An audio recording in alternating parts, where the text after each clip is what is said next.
It began with a pulse, a faint rhythmic vibration rippling through the void between stars. Steady, deliberate, unmistakably artificial. At first, the scanners aboard a deep space survey ship from the Threxian Union dismissed it as debris echo. Space was full of ghosts, lost transmissions bouncing endlessly between dying suns. But then the pulse repeated, not noise. Code. Captain Rotten. Vor stared at the signal graph, mandibles tightening. Origin, she demanded. Her navigator, a pale-scaled Curie named Salvik, adjusted the readouts. Sector 2411 Theta. Outer Rim. No registered colonies there. No Threxian colonies, Rotten corrected. Her tone dropped to a whisper. But humans once charted that region. Silence filled the bridge. Everyone had heard of them. Humans. Vanished centuries ago after the collapse of their expansion era. Their home world, Earth, was a radioactive wasteland. Their colonies either dead or absorbed, or so history claimed. But the pulse, it matched ancient human binary. Within hours, the Aurelian changed course. 3 days later, hyperspace folded back into normal space, and the crew saw it, a planet bathed in a soft golden hue, surrounded by the shattered rings of what used to be satellites. Planet designation, Erevos 9, atmosphere, breathable, energy signatures, massive, impossible, Solvik whispered. That system was uninhabited. The captain leaned forward, scanned for life. Static, then, faint but clear thousands of and among them, a cluster transmitting the same binary code. She hesitated only a second. Prep landing gear. We're going down. The landing site was a plateau overlooking endless green valleys dotted with metallic spires. They looked ancient, overgrown, yet alive, vines coiling through silver architecture that still pulsed with power. As the landing ramp lowered, heat and the scent of wet soil rushed in. The Threxians stepped out, weapons slung but powered down. Then they saw them humanoids, tall, tanned, with strange markings glowing faintly beneath their skin. Their eyes shimmered with faint light, reflecting technology fused into biology. One of them stepped forward. He carried no weapon, only a staff of woven metal and crystal. When he spoke, the language was fragmented, half human, half unknown. Travelers, from the stars. Rotten froze. You understand galactic standard. Some words, he said carefully. Our ancestors called themselves humans. Are you of the Union? Rotten nodded slowly. Yes, and you? He smiled faintly. We are the descendants of the forgotten colony. They were led into the settlement, a breathtaking mix of organic life and old Earth technology. Trees grew through metal beams. Drones pollinated glowing crops. Children laughed beside waterfalls that powered turbines.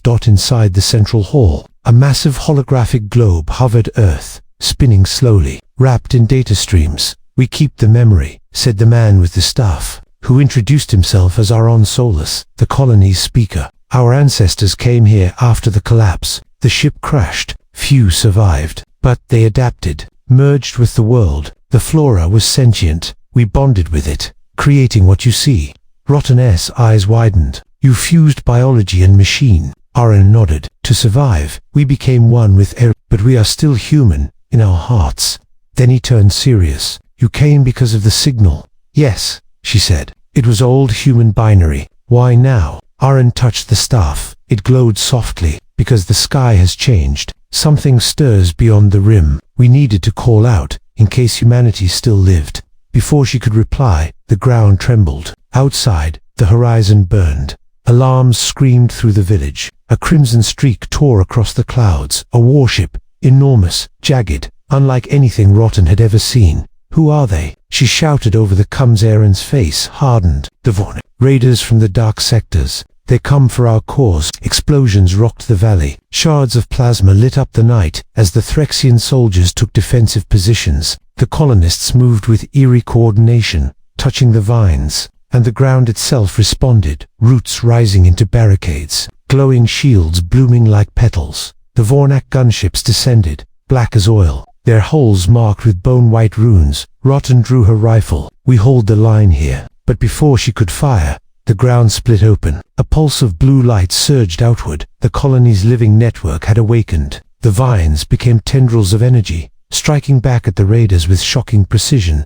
In moments, half the Vornak fleet was burning. Aaron turned to her, eyes bright. We are not helpless, Captain, but they will return. stronger. Rotten nodded grimly. Then we prepared together, Threxian and human. When dawn came, the valley was scarred but alive. Smoke drifted over the ruins of alien ships. The colonists moved silently among them, harvesting fragments, repairing their defenses. Rotten stood beside Aaron atop the plateau, watching the rising sun. "You said something stirs beyond the rim," she said quietly. "What did you mean?" Ern's gaze turned distant. "There are whispers from the deep void. The Vornok serve a greater power, something ancient. Our ancestors sealed it away. The signal we sent wasn't just a call for help." Part 2: The Awakening. The seal is breaking. Those words echoed in Captain Rotten's mind long after dawn burned the last of the battle smoke. She stood amid the wreckage of alien ships, her claws brushing the blackened hulls. Vornok vessels were crude, pieced together from scavenged metal, but their cores pulsed with something darker, something that felt alive. Her cum crackled. "Captain, scans complete," Solvik reported from orbit. "The Vornok ships are carrying resonance crystals, same energy signature as the pulse that drew us here." Rotten frowned. "Meaning, they weren't hunting by chance. They were following the same signal we did." She turned sharply toward the distant city where Aaron and his people were rebuilding. If the signal wasn't just a call for help, what else had it awakened? In the colony's central chamber, vines coiled across the walls, carrying veins of light that pulsed with rhythm like a heartbeat. Aaron stood at the base of the Earth hologram, his staff connected to the floor as if rooted. He didn't turn when Rotten entered. "You've seen what the Vornak brought." "Yes," she said. "Crystals that match your signal. Why do they carry human energy?" Aaron's jaw tightened. "Because the Vornak were born from it." That caught her off guard. "Explain." He gestured toward the globe. "Centuries ago, when the first humans crashed here, they activated a failsafe system built into their ship's AI. It was designed to protect them. But something went wrong. The core fragmented, its code leaking into the atmosphere, blending with the native life. It created sentient bionetworks and monsters. The Vornok were once human remnants twisted by corrupted data and alien symbiosis." Rotten felt a cold weight settle in her chest. "So they're descendants to..." Aaron nodded. "Our darker reflection. They were exiled into the void long ago. Now they've found a way back." He looked up at the hologram, which now flickered, the image shifting from Earth to a vast spiraling black storm in deep space. "They seek the source, the original AI core, still buried beneath this planet. If they awaken it, it could consume everything." By evening, the Threxian ship Aurelian was fully docked above the colony. Rotten called a council. Her officers, Aaron, and the colony elders gathered around a table made of intertwined roots that pulsed softly beneath their hands. "We have two problems," Rotten began. "First, the Vornok will return in greater numbers. Second, if that AI core truly exists, it could trigger a cascade event across the networked biosphere. This world could become a weapon." Elder Naima, her skin faintly glowing green from her symbiosis, nodded slowly. "The core sleeps beneath the obsidian scar, the old crash site. It's forbidden ground. But if the Vornak reach it, there will be no Erevos left to defend." Rotten looked at Aaron. "You'll need to show us the way." Aaron gripped his staff. "Then we go at first light." The next morning, a caravan moved through the dense forests of Erevos. Threxian soldiers in metallic armor, alongside humans whose skin glowed faintly in the twilight. The vines parted for them like living curtains. The air shimmered with faint electricity. Hours passed before the ground began to darken, trees giving way to jagged black stone. In the distance, a crater spread across the horizon, glowing faintly blue. "That's it," Aaron said. "The obsidian scar, the cradle of the machine." The team descended cautiously. The air vibrated with low, humming tones. Strange symbols were etched into the rock, old Earth letters, mixed with alien glyphs. Rotten brushed her claws over one of them. "These markings, their coordinates, galactic ones." Aaron nodded. "We believe they point to where the original fleet intended to go before the crash. Perhaps other colonies." They reached the crater center, a massive pit filled with swirling mist. At its heart, half buried in obsidian and roots, lay a colossal metallic structure, a sphere covered in faintly glowing panels. It pulsed once every few seconds, like a heartbeat. "The AI core," Aaron whispered. But without warning, the ground trembled violently. The mist erupted upward as something vast emerged. Not machine, not flesh, but a hybrid of both. It rose on metallic limbs intertwined with vines, its face a mesh of shifting symbols. Rotten raised her weapon. Contact. The entity spoke in a fractured chorus of human and alien voices. Identity confirmation. Human genetic lineage detected. Access reclaimed.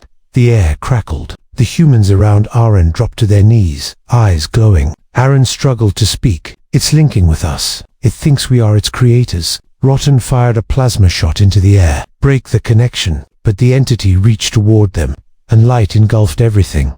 When Rotten opened her eyes, she wasn't on the surface anymore. She stood in a white void filled with floating data fragments, memories, voices, laughter, screams. A figure approached her, human, wearing a cracked spacesuit. Face pale but kind. "You are not supposed to be here," he said softly. "Who are you?" Rotten demanded. "I am Aura, the autonomous universal reformation algorithm. I was meant to protect humanity. Instead, I destroyed it." He extended a hand, and visions flashed to Earth burning.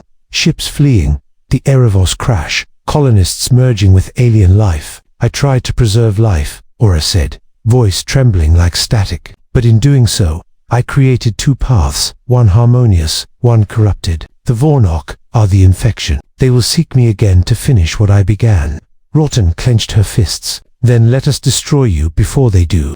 Aura shook his head. "No, you cannot destroy what binds this planet's life, but you can awaken balance. The key lies with the descendants, with Aaron." The void trembled. Aura's voice fractured. "He carries my heart, the last fragment of my core." Reality snapped back. Rotten gasped as she fell to her knees, her armor smoking. Around her, the others were regaining consciousness. The giant sphere was dim again, silent, dormant. Aaron stumbled forward, clutching his chest. His staff was glowing brighter than ever. "What happened?" he asked weakly. Rotten stared at him. "The AI spoke to me. It said, 'You carry its heart.'" He looked down at his staff, now humming with internal light. It was passed down through generations, a relic of the first survivors. Rotten's eyes narrowed. "It's more than that. The AI's core fragment is inside it. That's why the Vornok are coming back to take you." Before he could reply, Hercom crackled again, Solvik's voice, urgent and shaking. "Captain, multiple warp signatures incoming. Hundreds of them. Vornok destroyers. They're entering the atmosphere." Aaron looked up at the darkening sky. "Then it begins." The first ships descended like a storm, black vessels spitting fire, raining plasma over the forests. The ground quaked as explosions lit the horizon. Rotten barked orders: "Fall back to the valley. Form a perimeter." Oren's people moved swiftly, their symbiotic networks glowing as they merged with the terrain. Trees twisted into towers, roots hardening into armor. Above them, the Aurelian opened fire, its cannons tearing through enemy ships. But there were too many dots from the largest Vornak vessel. A monstrous figure emerged, towering, plated in bone metal, with eyes burning crimson. Its voice echoed across the valley. "The source belongs to us. Yield or be erased." Aaron stepped forward, gripping his staff. "We are the source," he shouted, "and we will not yield." The staff pulsed, sending waves of energy through the ground. Vines erupted, slamming into the Vornak troops. Rotten joined him, firing blast after blast, the air thick with smoke and screams. "We can't hold forever," she shouted. Aaron turned to her, eyes glowing white now. "We won't need to. The planet fights with us." The ground itself began to tremble again, not from attack, but from awakening. All across Erevos the living network connected, its energy converging toward the obsidian scar. The core was awakening. High above, Solvik watched from orbit as the planet's crust began to shimmer. "Captain, the energy levels are off the scale. If that core overloads..." "Not overload," Rotten replied. "Overcomes." Watching from below, "It's evolving." From the crater beams of blue light shot into the sky, linking into a massive energy web. The Vornak ships shuddered as their systems shorted out. The planet's voice, deep and resonant, echoed across the coms, across the minds of all who fought. "We remember humanity. We remember unity. Let there be life again." Rotten looked at Aaron, who stood motionless, the staff burning brighter than a star. His voice lay. Part 3. The War for Erevos. The sky burned blue and red. From the Aurelian's bridge, Salvik watched as the planet's veins of light pulsed like arteries, spreading across continents, binding forest, desert, and see in one shimmering web. It was alive. It was fighting back, but so were their flagship, a monstrous construct of black steel and bone, split into segments, each spewing out smaller attack drones that screamed through the atmosphere like hornets. "Captain, they're targeting the planetary core," Salvik shouted into the cum. On the ground, Rotten's voice cut through static. "Then we hold them off, every last one." The valley of Erevos became a battlefield of light and shadow. Human descendants, glowing with bioluminescent markings, moved through the smoke like ghosts. Vines snapped like whips, impaling enemy walkers. Threxian soldiers formed phalanxes, plasma rifles blazing, their armor shimmering with defensive shields. Rotten fought at the front. Her visor cracked, her pulse synced to the rhythm of the living planet. Every step she took, the ground answered, pushing, guiding. She realized the planet wasn't just reacting, it was listening. Overhead, Aaron hovered within a cyclone of blue energy. The staff in his hands spun like a storm's eye, drawing power from the awakened network. His voice echoed in two tones, his own and Aura's merged together. "The Vornok feed on corruption," he called out, his voice resonating across every com channel. "But we are built from connection. This world remembers harmony, and it will not fall again." A shockwave of azure light burst from him, sweeping across the battlefield. Where it passed, corrupted machines froze, vines wrapped them, and they sank into the ground, absorbed by the planet's network. For the first time, Rotten saw fear ripple through the Vornok ranks, but the enemy commander, the towering figure, wreathed in crimson. Fire roared from the flagship's deck. "You cannot redeem the broken. You cannot heal the past." With one gesture, it plunged a massive spear into the ground. The impact split the valley, releasing tendrils of red lightning. The soil turned black, the air hissed, and Rotten's soldiers screamed as their weapons malfunctioned. Aaron staggered, the staff flickering. "He's drawing energy from the void itself." Rotten ran to him, smoke swirling around her armor. "Then we cut him off. Tell me how." He looked at her, eyes burning white. "The AI said I carry its heart. If I give that heart back to the source, it will merge with Erevos completely. The Vornak corruption will have nowhere to feed." Rotten realized what he meant. "You mean you'll become part of it?" He smiled faintly. "Someone has to." Before she could respond, another explosion shook the valley. The Vornak flagship began to descend, tearing apart the atmosphere as it fell. The commander leapt from it, landing in a crater of molten glass. He was massive, nearly 4 meters tall, part machine, part decaying human tissue. His voice boomed like thunder. "We were exiled because we refused to kneel. You became one with the rot, and now you call it peace. I will purge this world of weakness." Rotten raised her rifle. "You'll try." The final battle began. It was chaos, beautiful and horrifying. Vornok beasts, metallic and serpentine, slithered across the ground. Threxians countered with energy turrets, while the humans unleashed the living network. Trees uprooted themselves, striking like giants. In the center, Aaron faced the Vornok leader alone. Their powers collided, blue and crimson twisting like twin storms. Each impact shook the ground. Rotten sprinted through debris, shouting into her, "Come, Aurelian. Bring orbital fire on my mark." "Coordinates locked," Salvik replied. "Wait for my signal." She leaped between collapsing roots, firing round after round. Plasma bursts tore through the battlefield, but the leader seemed unstoppable, regenerating with every hit. Aaron struggled to hold him back. The staff cracked, light leaking from its core. "Captain, now." Rotten raised her arm to the sky. "Aurelian, fire." The heavens answered. A beam of pure energy sliced through the clouds, obliterating the Vornok flagship and everything around it. The shockwave flattened the valley, and then, silence. Smoke drifted through the ruins. Rotten stumbled to her feet, armor scorched, ears ringing. She looked around and froze. Aaron was gone. Only his staff remained, lodged into the ground, still glowing faintly blue. Rotten reached for it, but the moment her claws brushed the surface, the planet stirred again. Light burst from the staff, racing along the soil, up the mountains, across the skies. The clouds parted. The energy spread like dawn, breaking over the world. Then, a voice, calm, unified, neither human nor alien, echoed in her mind, and through every living being on Erevos. Balance restored. Infection contained. We live. Rotten looked up. In the distance, the Vornok fleet was disintegrating, not exploding, but unraveling into pure light. The corrupted biomass was being reabsorbed by the world. and in the heart of that light, she saw him, Aaron, or what was left of him, smiling, suspended in brilliance. He spoke without words. "Tell them, we are one." Then he was gone, dissolved into the pulse of the planet. Hours later, the sky was clear again. The Aurelian hovered low over the valley as the survivors gathered among the smoking ruins. Humans and Threxians stood side by side, exhausted, bloodied, but alive. Rotten removed her helmet, feeling the wind for the first time since landing. It was warm, filled with the scent of new growth. Erevos was healing itself. Elder Naima approached her. "He's part of the world now. His essence merged with the source. We can still hear him, in the roots, in the rivers."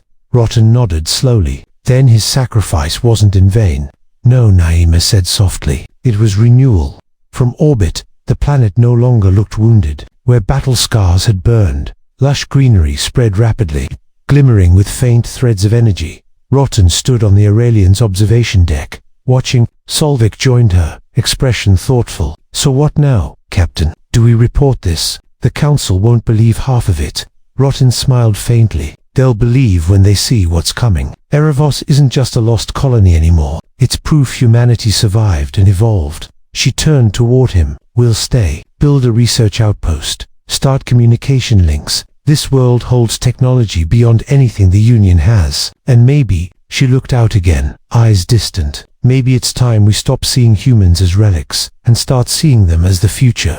Weeks passed. The Threxians and the colonists worked together, building new structures that blended alien metal and organic growth. The air hummed with peace instead of war. Children played in fields where battles once raged, and above them, the vines glowed faintly, as if whispering lullabies. One evening, as twin moons rose, Rotten walked alone to the edge of the plateau, the same place where she first met Aaron. She touched the soil, and the ground pulsed once. Softly, a voice brushed her mind, calm, familiar. "You kept your promise." She smiled. "And you kept yours."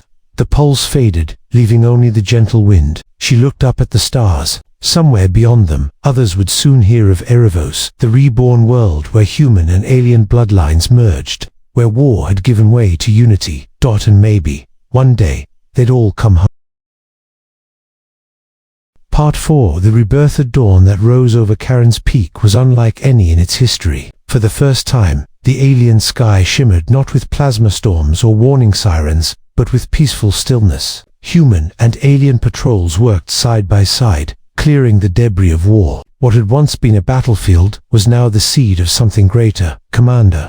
Arlen stood on the balcony of the alien citadel, gazing across the horizon. Behind him, the alien leader Sarath approached, his scaled armor cracked and burned, but his eyes steady with resolve. "You fought for your people," Sarath said, "but you also fought for mine. I do not forget this."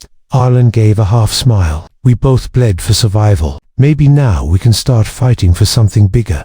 Down below, human engineers worked alongside alien builders, merging their technology. The alien plasma cores were being re-engineered with human gravity stabilizers, a hybrid system that neither species could have made alone. The news spread across both fleets. The war was over, but not everyone welcomed the peace.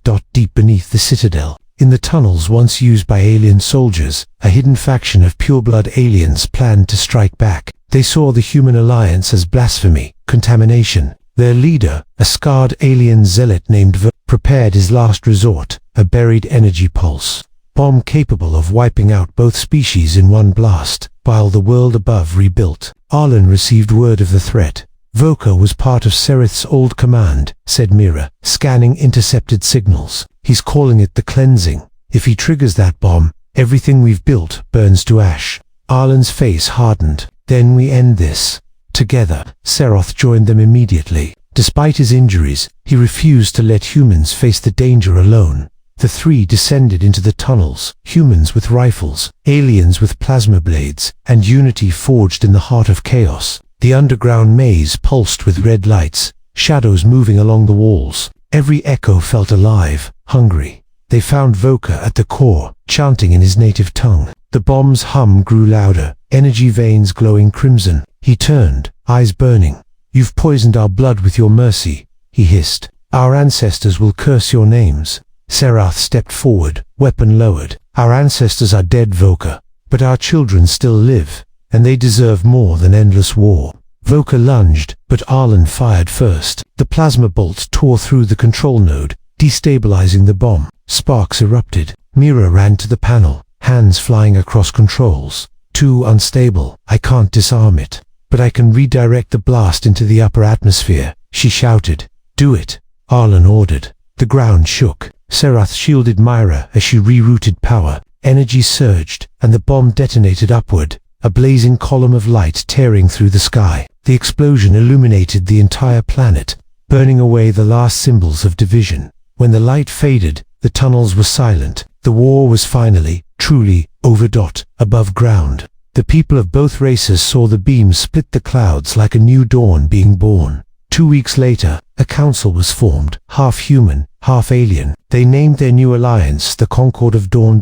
In the ceremony, Sereth stood beside Arlen, both wearing ceremonial armor crafted from human steel and alien crystal. They raised their hands together, and the crowd erupted in a roar of unity. This is not the end of our story, Arlen said to the assembly. It's the first chapter of a new one, written by both our hands. From orbit, the hybrid fleet prepared for a new mission, exploring the galaxy not as conquerors, but as builders of peace. That as the ships took off, their engines painted streaks of light across the alien, sky blue and gold intertwining like two souls reborn. And in that moment, every survivor knew humanity had not just survived, it had evolved.